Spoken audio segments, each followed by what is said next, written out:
This is TLV1.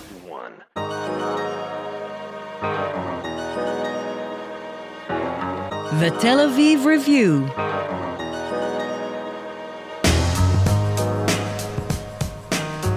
Hello and welcome to the Tel Aviv Review. I'm your host, Gilad Halpern. And I'm Yael Berda. Every week we'll bring you conversations with authors about the books and research and other things that we like. And if you like us, please consider becoming a Patreon supporter. All you have to do is go to our homepage, that's tlv1.fm/Tel Aviv Review, scroll down to the bottom and click the big red button that says Patreon. Click and support us. Some of you have been doing this for months and years, and we cannot thank you enough. Our guest today is an Islamic studies scholar, a Martin Buber Society postdoctoral fellow at the Hebrew University of Jerusalem.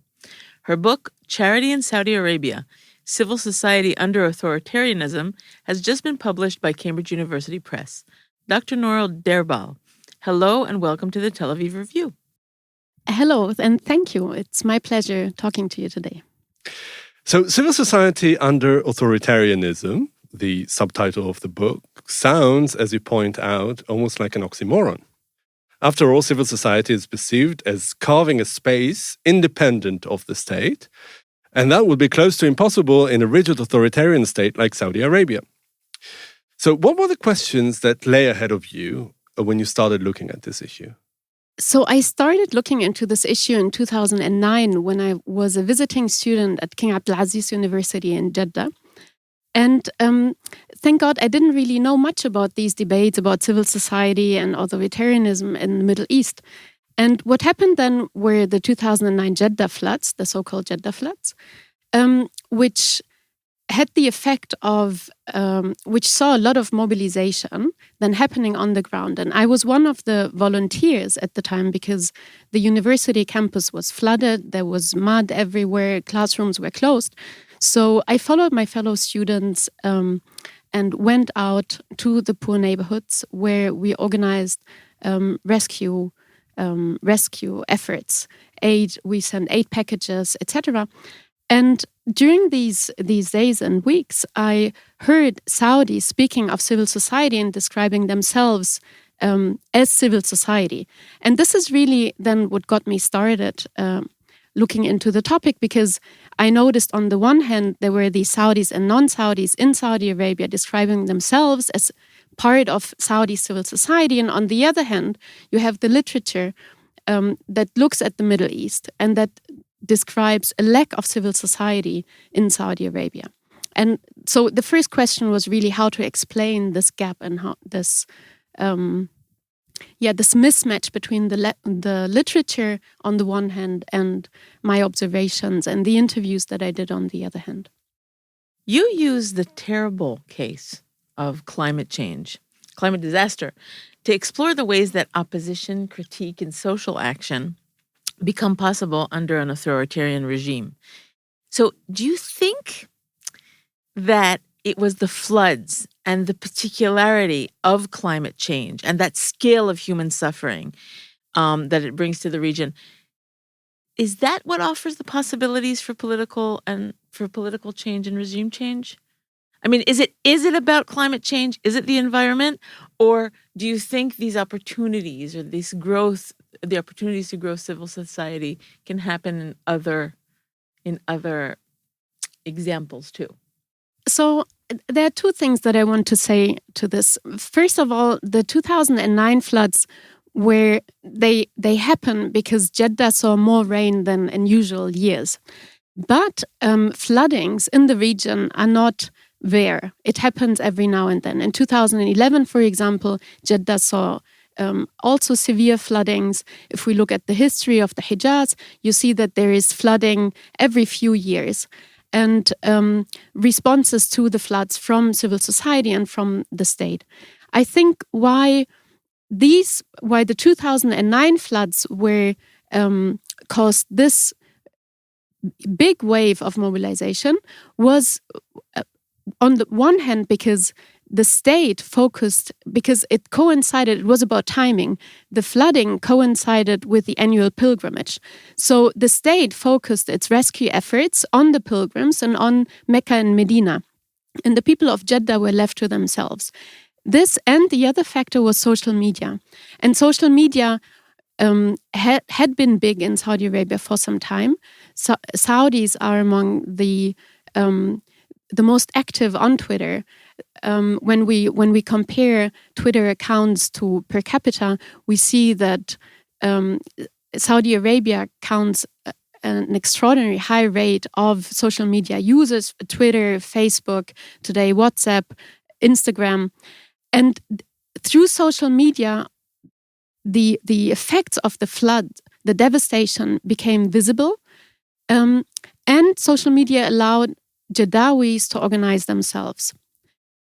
So it was really these two factors, the lack of state efforts and social media, that prompted the large mobilization that we then saw. So was it really a turning point, the floods at Jeddah? It's not just a coincidence because you happened to be there. Because I'm trying to think, like, okay, so you say it's this unusual natural causes, it's the use of social media, but I'm trying to think like whether there's like a real turning point, because some of the cases that you describe in the book, some of the organizations started in the 1960s.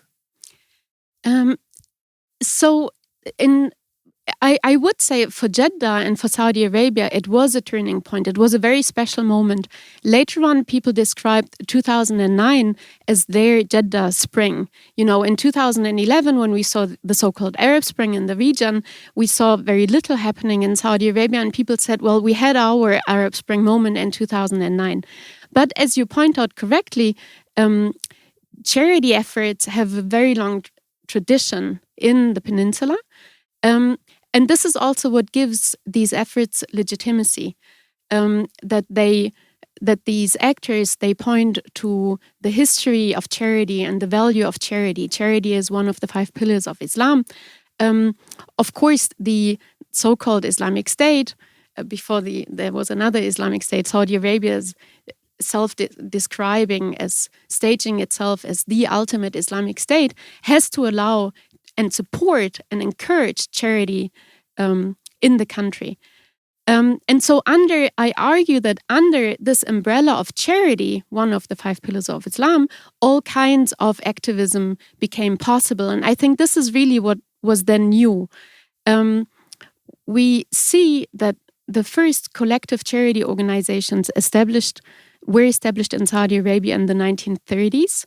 The first women's organizations were registered in the early 1960s.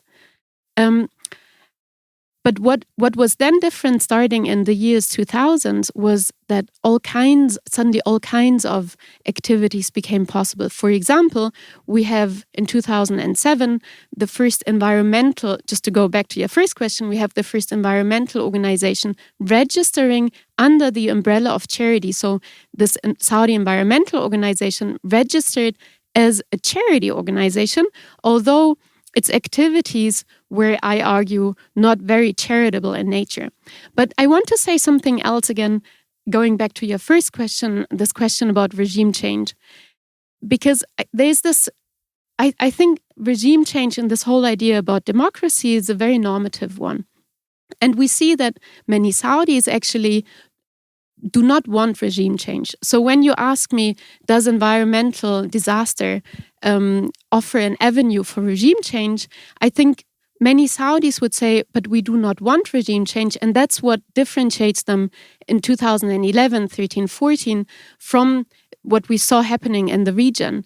That Saudis that I interviewed in 2012, 2013, they were very closely following the events in the region through social media, on TV, in the newspapers, but with a lot of criticism, and many of them were very hesitant. And then later on in 2019, 2020, when I did another round of interviews, they told me that they were actually really relieved that Saudi Arabia had not seen such waves of demonstrations and the instability, that they were proud that their leadership was strong.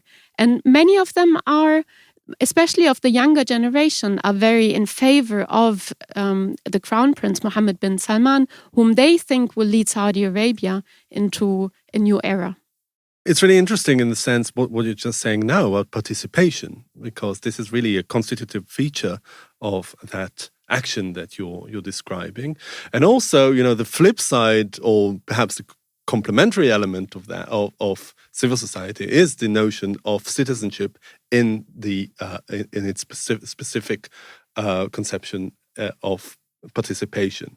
So how deep do you think that this understanding of citizenship has penetrated into the Saudi Arabian discourse? So citizenship, I think we tend to continue to theorize citizenship as legal status. That means rights and benefits associated with the status of being a citizen or not. Of having a passport. Having a passport, exactly.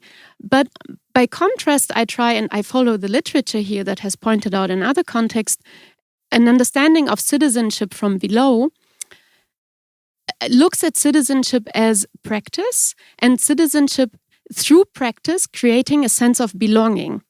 And this belonging, I think, is something that we can see very strongly in the charity scene and the charity landscape in Saudi Arabia, that through these charity practices, the community efforts create a sense of community. And this community embraces also those without a passport, as you said. So we have Saudis and non-Saudis who gain a sense of belonging to the place of Jeddah, and who act out of a sense of belonging to the place of Jeddah. And for this, we have to bear in mind that in Saudi Arabia, only those children born to a Saudi father are granted Saudi citizenship. So even Saudi women who are married to non-Saudi men and have children with these men, their children, the children of Saudi mothers, will not be considered Saudi citizens. They do not have the passport. And there are so many migrants in Saudi Arabia who came to the country at some point, today generations who were born in the country but who lack citizenship, but they have no place to go back to because they were actually born in the country. Sometimes even their parents were already born in the country, but they lack citizenship. Still, to them, Jeddah is the place they belong to. And through charity efforts, they express this sense of belonging. They shape their community. So I think when what we can gain from these insights into the charity scene is a better understanding what citizenship or what belonging means in the Gulf states. Because again, what I just described for Saudi Arabia, we also see happening in the other Gulf countries, where in Kuwait, for example, the Bidun are much more outspoken than in the Saudi context. Biduna literally means those without citizenship. So we have these debates: who belongs to the country, who doesn't belong to the country. And through community and collective efforts, the population, the people of Jeddah, the people of Saudi Arabia, reformulate this notion of belonging and community. So basically, it's a form of political activism in the absence of a prospect for political activism as perhaps we know it elsewhere. Yeah, so one of the major questions that the book raises is, what does political mean? So when you say political activism, I think most of the time we think of elections, demonstrations, petitions, political parties. But, and I go back to a very early notion of the feminist movement, the personal is political.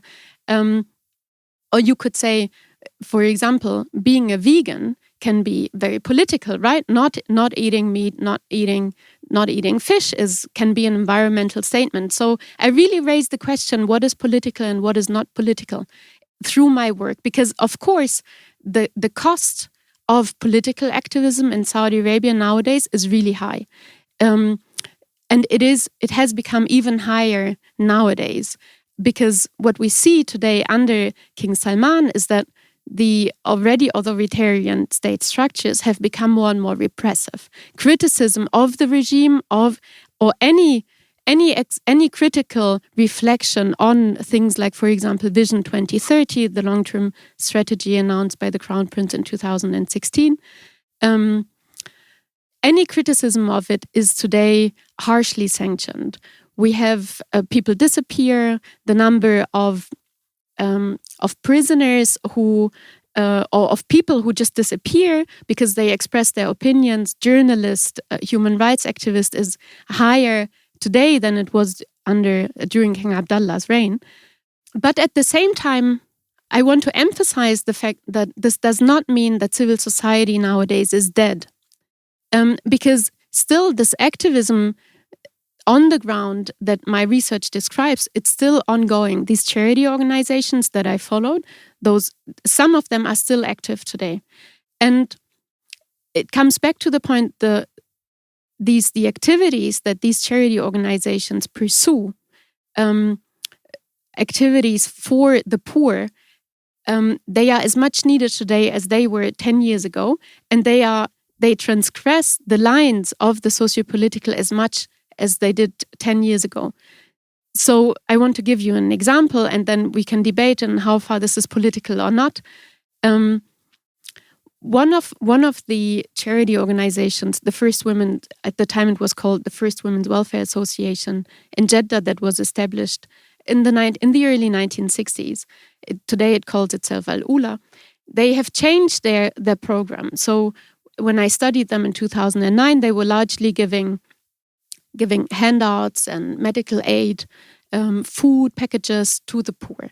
Nowadays, what they do is they offer sport to the local poor, and particularly to children. Sports and all kinds of homework help.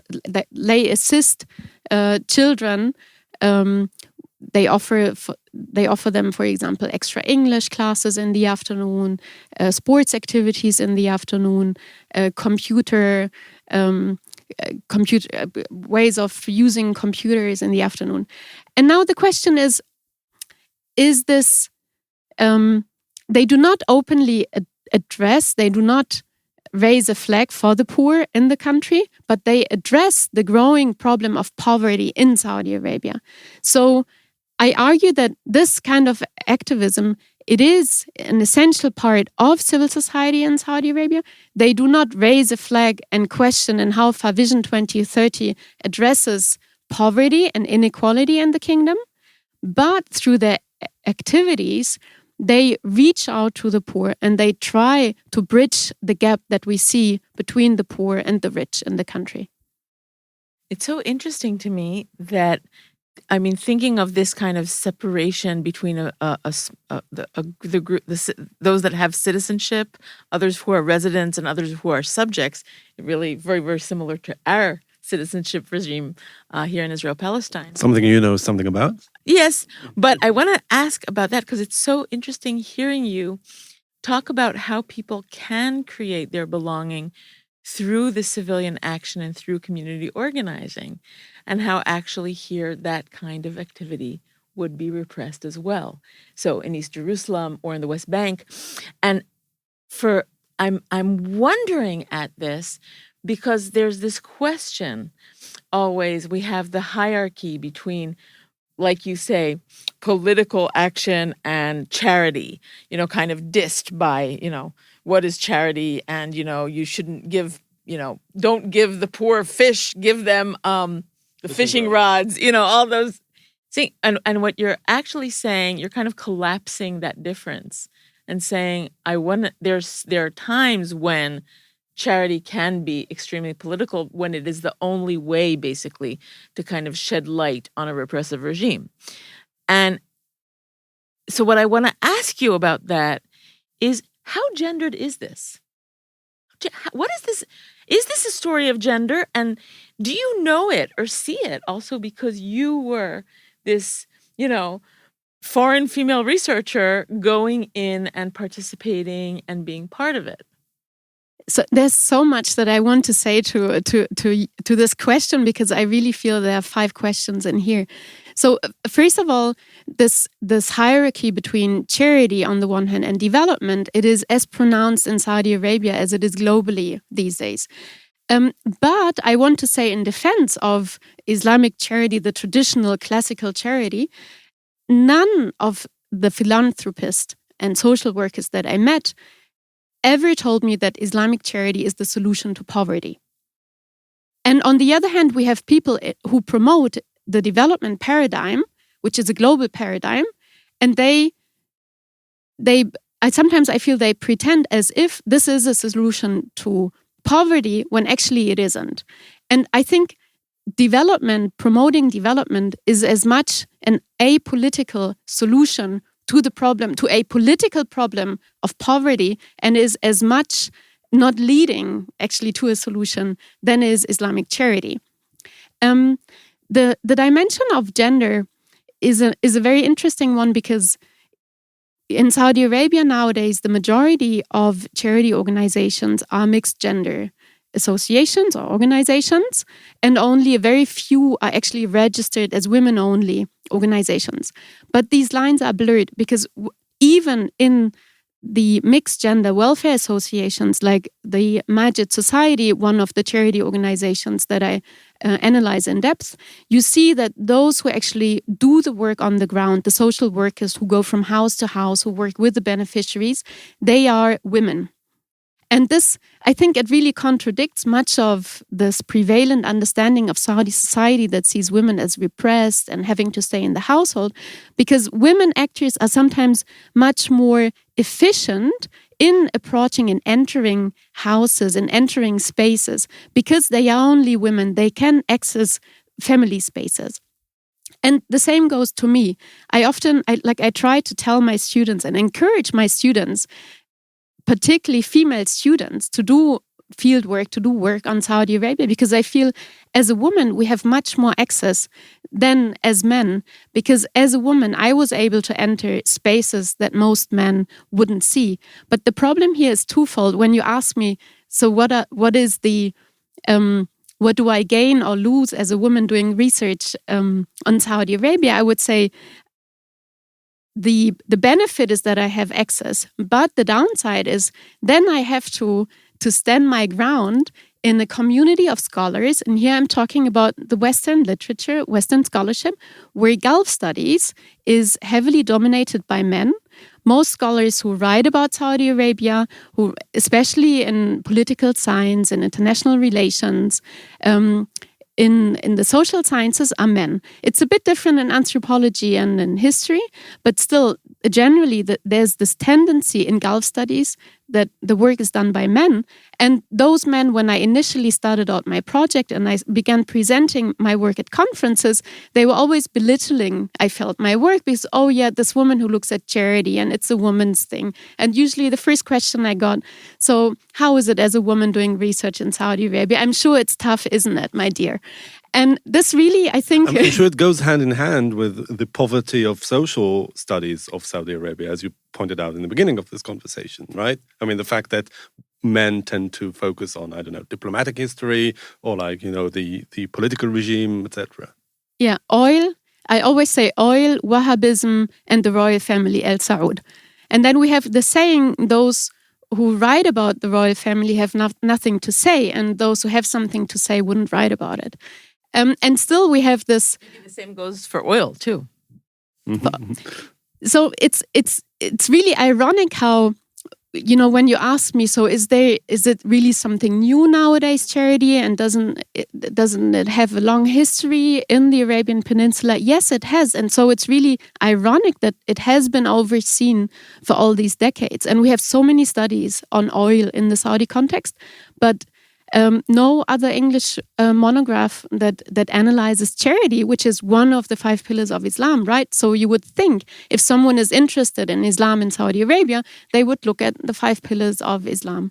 So going back to what we discussed earlier about whether it's political or not, I think that one measurement is to look at the response of the government and the authorities to see, is it a threat to them, or because part of what you're saying is that the goal of this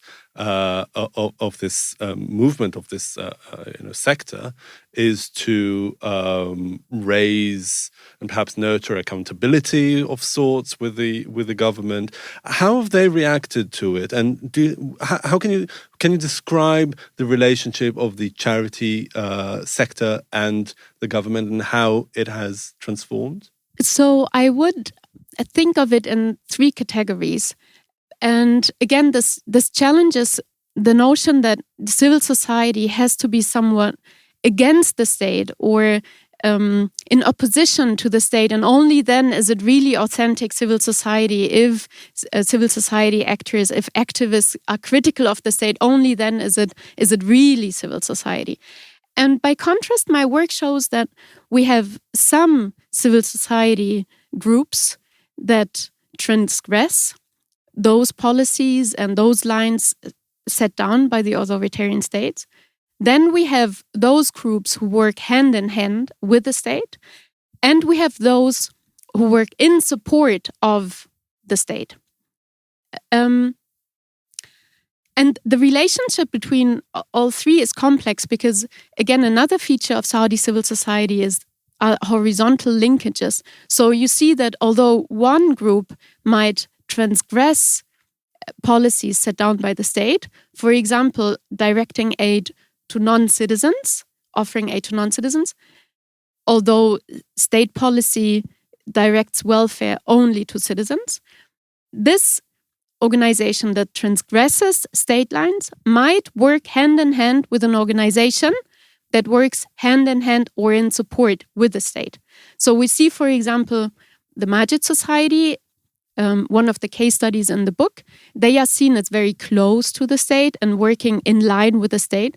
So in line with Vision 2030, the new long-term strategy announced by the Saudi government, the Majid Society has changed its programs and nowadays works in the area of tourism, for example. And tourism is one of the pillars of Vision 2030. But at the same time, even those organizations who are very critical of the Majid Society might work together with the Majid Society because it has the funding, it has great facilities, it is able to invite speakers from abroad, it is able to, because it works hand in hand with the government, it is able to do things that other informal organizations, for example, are not able to do. So these informal organizations that are not even registered, that wouldn't want to register because they wouldn't want to be under the supervision of the state because their activities transgress state lines, they might still occasionally work together with an organization like the Majid Society. So how do you see the case of charity in Saudi Arabia? And how do we take some of your insights about this kind of more complex relationship between politics, political activism, and civil society, citizenship and belonging to other countries?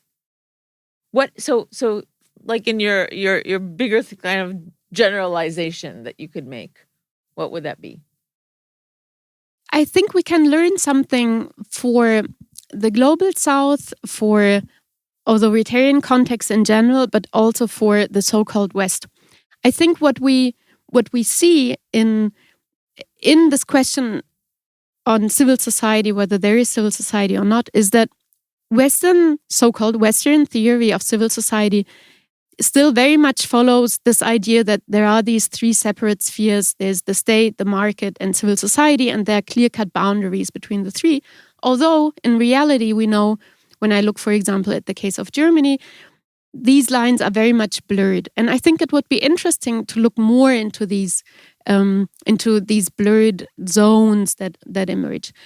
Then I think we can learn something for generally for authoritarian contexts. If we think of places like China or Russia, and Egypt, let's say Egypt, I think it would be really interesting to compare, to do more comparative work and to not exoticize the region. Because I still feel that the Middle East is somewhat seen as exceptional. Saudi Arabia is the exceptional kingdom where things are so different than from in the rest in the world. But I think actually more comparative work would enrich our understanding of authoritarian regimes. So then the last level of analysis, I think, where we can learn something from this case is the local ground and local approaches to theorizing phenomena like, in this case, civil society. As I said in the very beginning, my work started with Saudis saying, this is civil society, we are part of Saudi civil society. And then to look into this arguing, how do people on the ground speak about their activities and also theorize about it. So I think what is really missing these days is an engagement with the literature from the region, with scholars in the region, and a better understanding from there, instead of us sitting somewhere in the West, looking at the region and trying to apply some categories from the so-called West onto the global South. I have to add maybe a dimension, a Western or perhaps an Orientalist dimension here, and ask you, do you think the growth of civil society as you describe it has an inextricable link to any sort of liberalization? Now, my question would be, what do you mean with liberalization?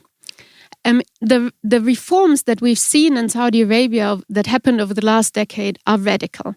They are they are really fundamental, and they happen on all levels. The relation of state and religion, gender relations, relations between children and parents, relations within the family, relations on the labor market. I see change really happening in so many ways that I think now to raise the question how far these are liberal reforms or if there's this liberal change, I think again this would be a very normative understanding of change, and I think it would be a much more fruitful approach to go look. It wasn't a judgmental question. I was just asking whether it is somewhere on the road to, I don't know, greater freedoms of any kind. So when I think again, greater freedoms. When I interviewed in January 2020 in Riyadh, and I asked, I asked my interviewees, what do you think of these changes? Where do they go? What has anything changed in your life? Many of my interviewees said, today we are much happier than we were 10 or 15 years ago because we are much more free, we are much more mobile. That's something that especially women nowadays, and especially younger women, pointed out. There is much more in the field of culture, arts, entertainment. There is a lot happening. Now the question is who has access to this and who doesn't. And I think the social class dimension and the wealth gap is something that we tend to forget in analysis on the Gulf states. Because just as a reminder, in 2005 already, King Abdullah announced a fight against poverty. Nowadays, poverty has vanished from official discourse, but it is still a social reality. So when we see those cheerful faces of Saudis in electronic dance music festivals or going to the theater or driving cars, the question is always who can actually participate and who can't. In 2005, unofficial statistics suggested that up to 30% of the people in Saudi Arabia live in poverty, under the poverty lines defined by the Saudi state. Today, when we look at the number of social beneficiaries, so this is those who get the so-called daman ijtima'i, which is the social security benefit from the Ministry of Social Affairs, we see that the number of women has gone down. And I think this points to a success in labor market reforms, because we see that women are able to access the labor market. And with this is an indirect solution, the trickle-down effect to poverty. But still, even though we see improvement, because access to the labor market is a little easier today than it was 15 years ago for Saudi women, or for women in general, Saudi and non-Saudi in Saudi Arabia. Still, I think the country is struggling with poverty. And these are realities that shape social change. Well, there's so much more to talk about here, but I'm afraid we'll have to leave it there. Dr. Nora Derbil, thank you very much for joining us today. Thank you for taking the time. And many thanks to Itai Shelem, the manager of TLV1 Studios. And now we have a request for you. Many or most of you listen to us on the Apple Podcasts app, and we would like to ask you to please consider writing us a review. Good, bad, ugly, whatever. You too can support us by going to our website and subscribing onto our Patreon campaign. Check out our archive. It has something like 800 interviews to keep you entertained and hopefully annoyed as well. Like us on Facebook, follow me and Yael on Twitter. And most important, join us again next week for another edition of the Tel Aviv Review. And until then, from us here in Tel Aviv, goodbye.